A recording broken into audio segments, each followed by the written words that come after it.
Hi guys, in front of me is Google Pixel 7 and let me show you how to activate backup to Google One.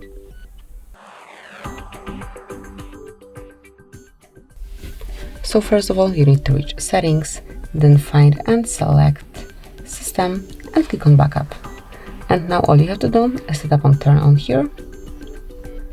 And if you are already logged in with your Google account, it will be applied automatically. However, if you are not, you will have to provide your email address or phone number, whatever is connected with your Google account, along with the password.